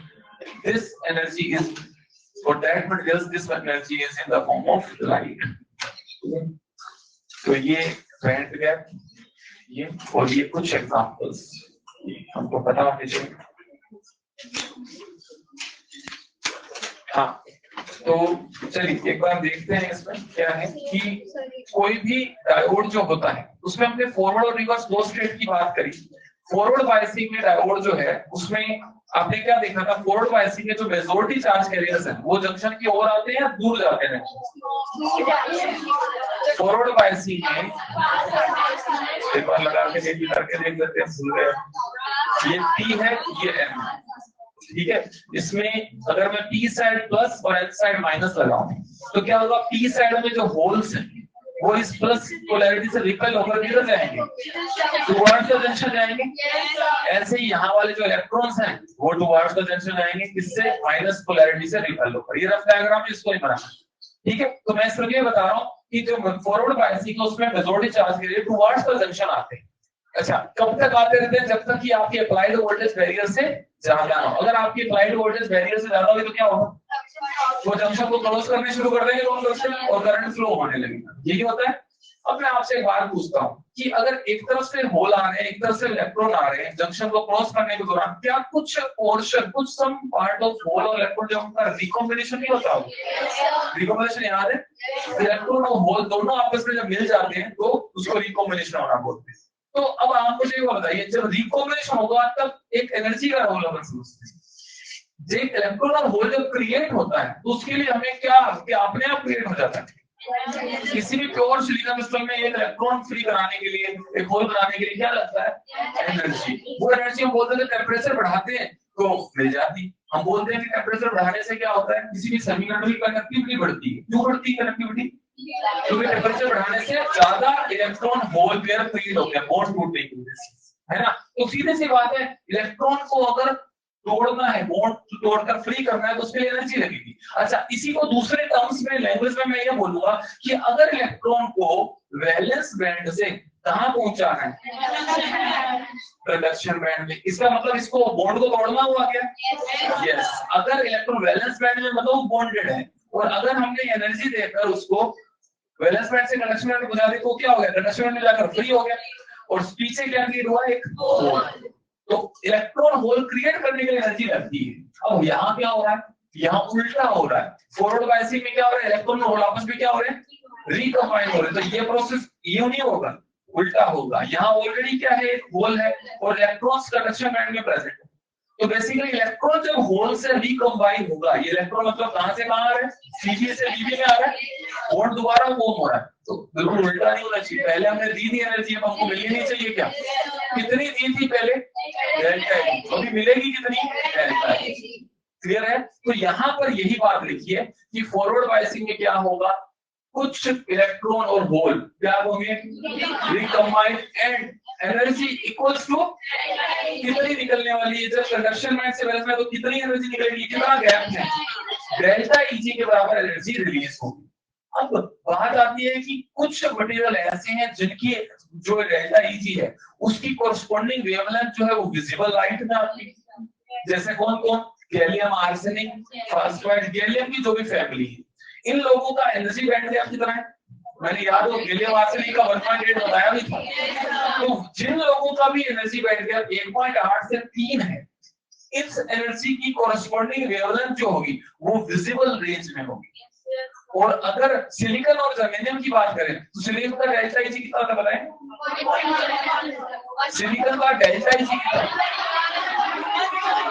Yes, 0.7 वाला भी है कोई? 1.1 delta easy होता है सिलिकॉन का 1.1। ठीक है, तो अगर आप सिलिकॉन के इस एनर्जी, सिलिकॉन का आपने एक बनाया डायोड, उसमें अगर आपने फॉरवर्ड बायस किया तो उसमें एनर्जी निकलेगी जरूर, लेकिन वो एनर्जी लाइट की फॉर्म में निकलेगी। किन लोगों की लाइट की फॉर्म में निकलेगी? जिनका एनर्जी बैंड गैप क्या हो? ये प्रूफ कर रहा हूं। बताओ, अगर डेल्टा ई 3 है तो उसका लैम्डा निकाल सकते हैं? कितनी एनर्जी निकलेगी? 3। डेल्टा ई 3 निकला, ये 3 इलेक्ट्रॉन रिलीज होगी। इस एनर्जी की कोरस्पोंडिंग वेवलेंथ निकालिए। बताओ किस फॉर्मूला से? 12400 बाय डेल्टा ई। अगर हमें एनर्जी पता है तो कोरस्पोंडिंग वेवलेंथ निकालने के लिए यूज करते हैं। अच्छा, तो चलो बताओ, 12400 डिवाइड बाय कितना है? 3। कितना आया? 4133 एंगस्ट्रॉम। क्या ये विजिबल वेवलेंथ में है क्या? पता है विजिबल लाइट की वेवलेंथ क्या होती है? कितनी होती है? लगभग 4000 से 8000 ऐसा कुछ होती है, 7.5 ऐसा होती है। क्या आ रही है कि विजिबल आ रही है? ठीक है, लेकिन यही काम अगर मैं सिलिकॉन के लिए करूं, फॉर सिलिकॉन, तो सिलिकॉन के लिए बताओ डेल्टा ईजी कितना होता है? 1.1 इलेक्ट्रॉन वोल्ट होता है। उसके लिए लैम्डा कितना आएगा? 12400 बाय 1.1, यानी 1.1 लगभग एक ही मान लो, इससे थोड़ा ज्यादा मानना है तो लगभग 12000 के आसपास आएगा। भाई 7 तो नहीं आ जाएगा ना? तो आप बताइए 12000 एंगस्ट्रॉम क्या विजिबल लाइट का वेवलेंथ है? तो इसीलिए बोला गया कि सिलिकॉन से जो एनर्जी निकलेगी वो उसके डेल्टा ई के बराबर निकलेगी, लेकिन ये एनर्जी विजिबल लाइट की फॉर्म में नहीं होगी। तो किसकी किसकी होगी? जिसका 3 है, अब आप ये ट्रस्ट कर ही सकते हो, 3 में अगर विजिबल है तो 1.8 में भी विजिबल आएगी। करके देख लेना, नेक्स्ट करके देख लेते हैं। 12400 और डेल्टा ई कितना कर रहे हैं हम? 1.8 कर। तो 1.8 के लिए आएंगे 6888 एंगस्ट्रॉम। पिछली क्लास में मैंने किया था कैलकुलेट, तो 6888 क्या ये विजिबल लाइट है? पर अगर 3 से ज्यादा वालों की बात करेंगे तो वो विजिबल रेंज से बाहर चला जाए। बात समझ आई? तो यहाँ पर बस इतना सा किया था, 2 या 3 बातें अपने को दिमाग में रखनी है। क्या? फर्स्ट, एलईडी हमेशा फॉरवर्ड बायस में यूज करेंगे। छोटी सी बात है लेकिन इंपॉर्टेंट है। क्यों? अगर रिवर्स बायस में यूज करेंगे तो क्यों नहीं लाइट ही निकलेगी? नहीं। क्यों? होल और इलेक्ट्रॉन्स का रिकॉम्बिनेशन किसमें होगा? Forward bias. अरे भाई मेजॉरिटी कैरियर जंक्शन की ओर कब जाएंगे? Forward bias. अगर रिवर्स होगा तो वो दूर चले जाएंगे, तो रिकॉम्बिनेशन होगा ही नहीं। बात समझ आई? तो फॉरवर्ड बायसिंग में क्यों यूज कर रहे हैं? क्योंकि रिकॉम्बिनेशन कराना है, और रिकॉम्बिनेशन में एनर्जी रिलीज होती है। तोड़ने में इलेक्ट्रॉन होल को देनी पड़ती है, जब वापस रिकॉम्बाइन होगा तो हमें मिलेगी, लेकिन हमें जो मिलेगी वो लाइट में होगी या किसी और। अब ये जो है 12,000 है, इसका मैं तुमको वो भी बता देता हूँ, ये इंफ्रारेड रीजन में निकलेगी। इंफ्रारेड पता है ना वेवलेंथ? सबसे हाई एनर्जी गामा होती है, फिर एक्सरे होती है, फिर यूवी होती है, फिर विजिबल और फिर इंफ्रारेड। ये वेवलेंथ ज्यादा है उस वाले से ज्यादा ना, इससे विजिबल से ज्यादा है, मतलब इसकी एनर्जी क्या होगी? तो इंफ्रारेड रीजन में ये वाली सिलिकॉन का जो एनर्जी होगा वो किस रेंज में निकलेगा? इंफ्रारेड। ये नहीं पूछेगा वैसे, पर दूसरा क्वेश्चन पेपर में पूछ सकता है कि 4 मटेरियल आपको देगा, ऑप्शन पूछेगा कि कौन से मटेरियल से आप एलईडी फैब्रिकेट करोगे? Silicon, germanium, gallium arsenic etcetera, ऐसे करके। तो आपको पता होना चाहिए सिलिकॉन और जर्मेनियम से एलईडी को फैब्रिकेट नहीं कर सकते, ठीक है? गैलियम की फैमिली से करेंगे, ठीक है? तो हमें ये पॉइंट पता होना चाहिए, थोड़ा सा आइडिया गैलियम की फैमिली वाले लोग, और जिनका डेल्टा एज कितना हो, ठीक है? चलिए इसको नोट कर लीजिए, बस यही एलईडी का कांसेप्ट है, ठीक है?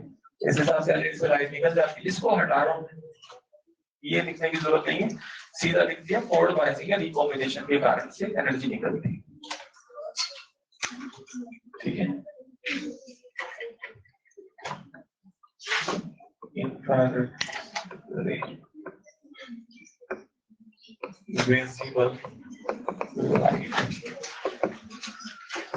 ठीक है? 4133 ये अप्रोक्सीमेटली वायलेट के करीब है, पता है आपको? वेवलेंथ बढ़ने से मैक्सिमम वेवलेंथ किसकी होती है विजिबल में? रेड। तो जो वो है 6888 वो लगभग रेड कलर के आसपास का कलर है, वो रेड एलईडी बनाएगा। जिसका डेल्टा इजी 3 है वो 4133, मतलब ये लगभग वायलेट के आसपास का है। वीपी प्योर पता है क्या? वीपी प्योर में वी से रेड पर जाएंगे तो वेवलेंथ बढ़ेगी। चलो फटाफट लिख लीजिए, कंप्लीट करें। बस इतनी बात हमको इसमें मेन ध्यान रखनी है, क्वेश्चन इस पे बस इसी बात पे आएगा, ठीक है? न्यूमेरिकल जनरली नहीं आता है इसमें, पर आ जाए तो कर सकते हैं। मेरे को ये क्वेश्चन पूछ लिया कि एक एलईडी है जिसका बैंड गैप 2.5 है, तो वो उसकी वेवलेंथ बताओ, तो फॉर्मूला तो यही लगा है, उसमें एलईडी क्या करेगी? 12/4 बटा डेल्टा इसी पर लैम्डा निकल जाएगा, ठीक है? लिख दिया नहीं? अगले पेज पे वाला वो पॉइंट भी लिख लो। तो ये आपका एलईडी है,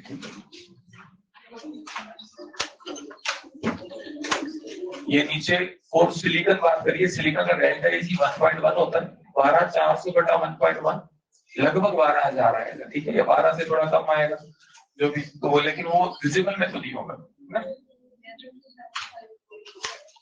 कितना आ रहा है? हाँ, तो 11272 आ रहा है, 11,272, 11272 ये भी विजिबल में तो नहीं है, ठीक है? वो 12,000 मैंने लिख दिया, लगभग ही लिखा है, ठीक है? 11,000 के आसपास आ रहा है। हाँ, अगले पेज पर चले। तो इसमें ये कहाँ गया वो?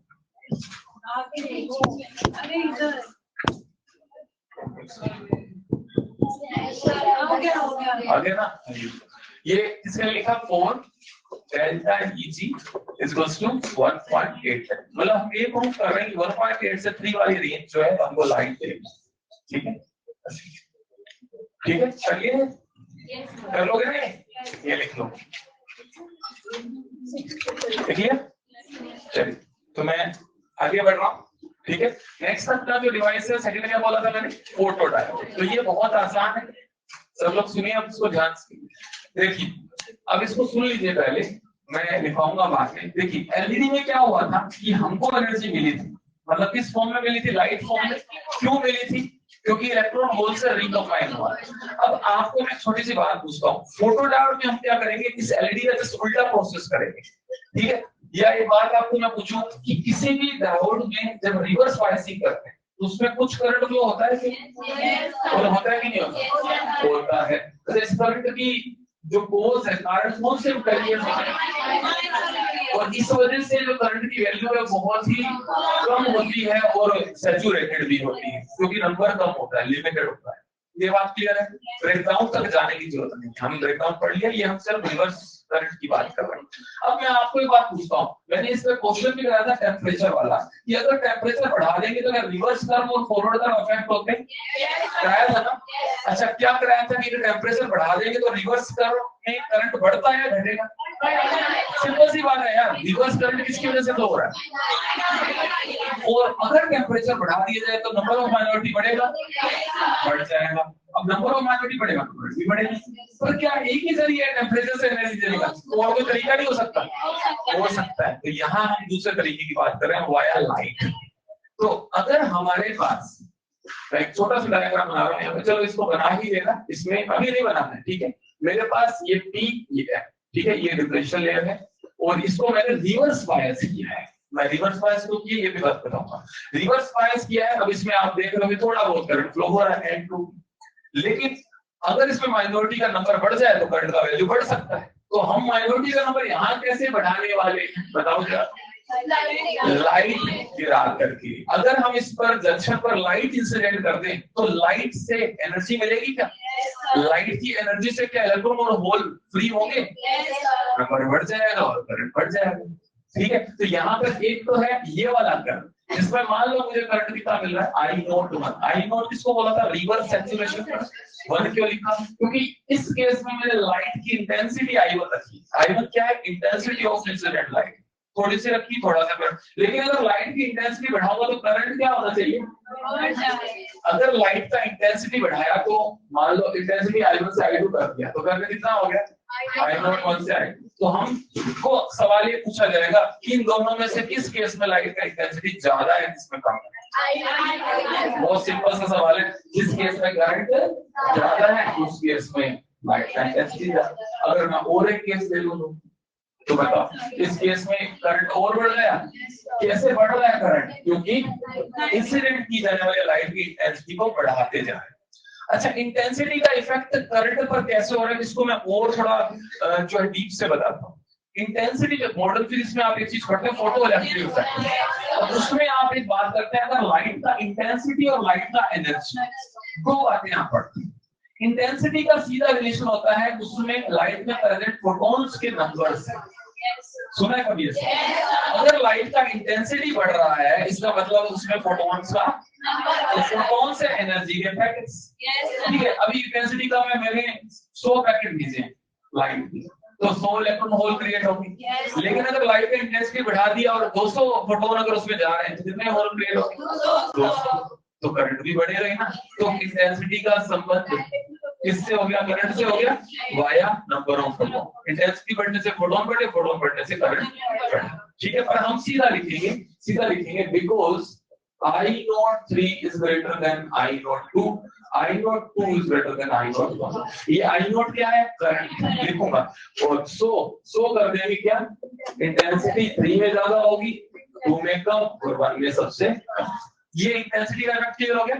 ठीक है, अब दूसरी बात करते हैं हम, क्या हमें कोई मिनिमम एनर्जी का क्राइटेरिया है क्या? यहाँ हम क्या कर रहे हैं, वापस से इलेक्ट्रॉन होल पेयर क्रिएट कर रहे हैं ना एनर्जी गिराकर। तो यहाँ पर बेसिकली क्या है, आप वही प्रोसेस उल्टा करते हो। एनर्जी बैंड डायग्राम से हम समझे तो जब लाइट जला रहे हैं तो क्या हो रहा है, नए इलेक्ट्रॉन होल पेयर क्रिएट हो रहे हैं। मतलब आपका इलेक्ट्रॉन कहां से कहां जा रहा है?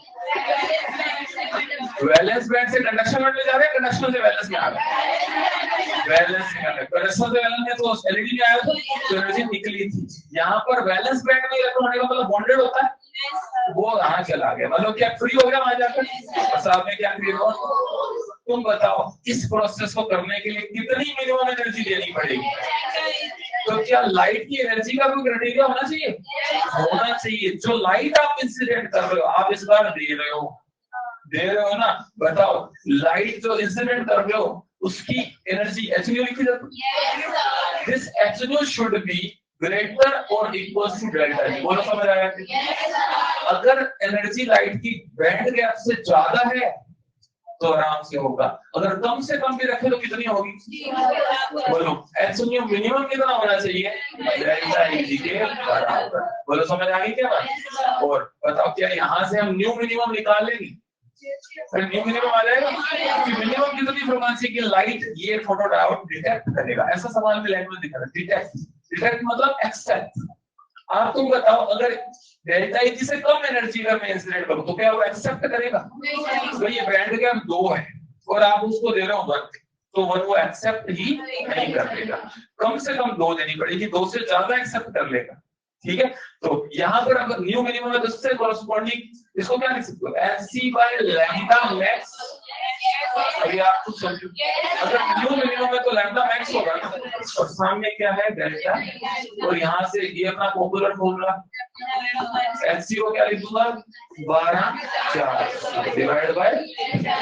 तो यहाँ पर इस फॉर्मूला से हम क्या निकाल सकते हैं?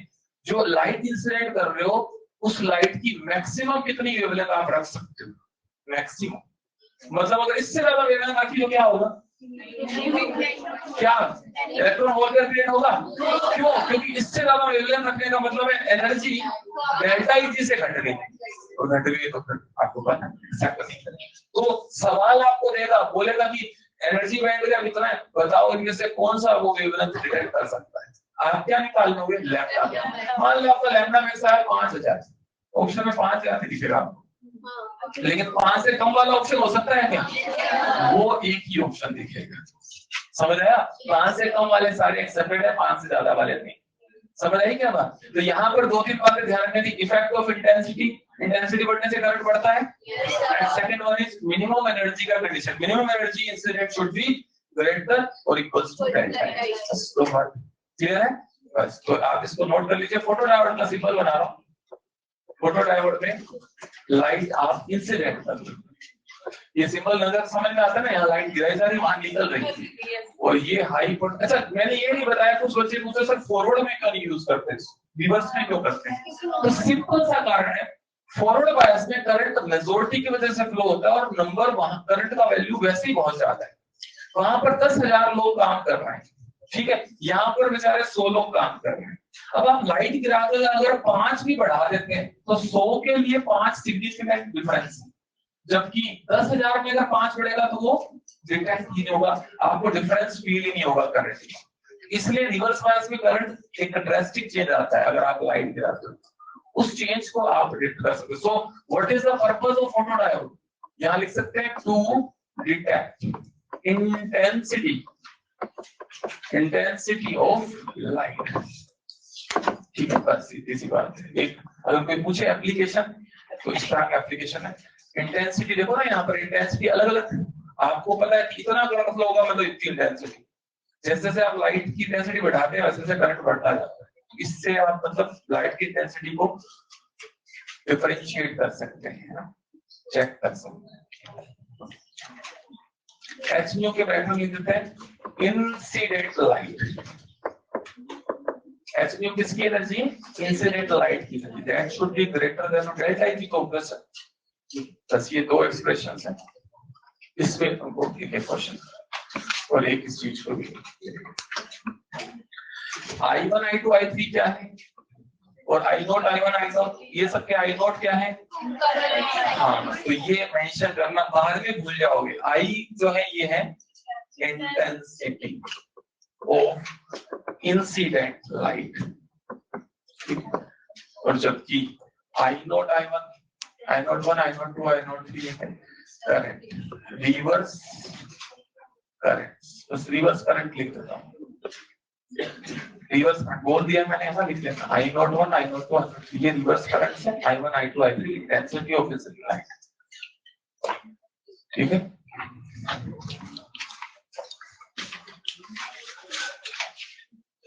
इस पे क्वेश्चन करते हैं। क्वेश्चन सब बड़े आराम से कर लेंगे और इस पे क्वेश्चन आया हुआ है कई बार। ठीक है, ये 2008 में 9 में 12 में कई बार इस पे क्वेश्चन आया, जबकि क्वेश्चन आया इसी पे है 12/4 से बटा डेल्टा ई। सिंपल सा फॉर्मूला है।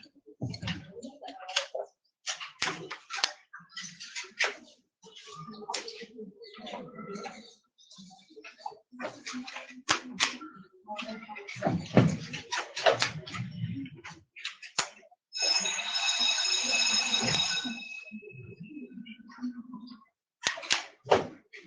इसमें एक डिवाइस रह गया अपना सोलर सेल। इस पर क्वेश्चन करेंगे लोग, है ना। सोलर सेल रह गया, सोलर सेल या फोटोवोल्टेइक सेल, एक ही बात होती है। छोटा सा 5 मिनट का टॉपिक है। उसके बाद हम ट्रांजिस्टर शुरू करेंगे, ठीक है। ट्रांजिस्टर को हम बिल्कुल टू द पॉइंट पढ़ेंगे, क्योंकि ट्रांजिस्टर का सिलेबस में थोड़ा कंफ्यूजन चल रहा है ना, कि उसमें सवाल आ भी सकता है, नहीं भी आ सकता, ठीक है। इस वजह से ट्रांजिस्टर को हम टू द पॉइंट ही पढ़ेंगे, मतलब पूरा एकदम जितना पहले मैं 2 साल 3 साल पहले पढ़ाया करता था उतना नहीं पढ़ेंगे। कारण आपके साथ बता रहा हूँ, इसमें कंफ्यूजन है, लेकिन जितना पढ़ेंगे वो है कि वो उससे सवाल हो जाएंगे, ठीक है, अगर आता है तो, ठीक है। सो आफ्टर ट्रांजिस्टर हमारा सबसे इंपॉर्टेंट पार्ट जो है इसका वो है लॉजिक गेट्स। वो तो आपको जरूर करना ही है, अच्छे से करना है हर बच्चे को, ठीक है। चलिए ठीक है, थैंक यू। इसको आप कर लेना कंप्लीट, सवाल इसका अगली क्लास में कर लेंगे, ठीक है। Thank you. और शाम को आ सकते हैं आप 5 o'clock अगर आपकी क्लास ना हो तो।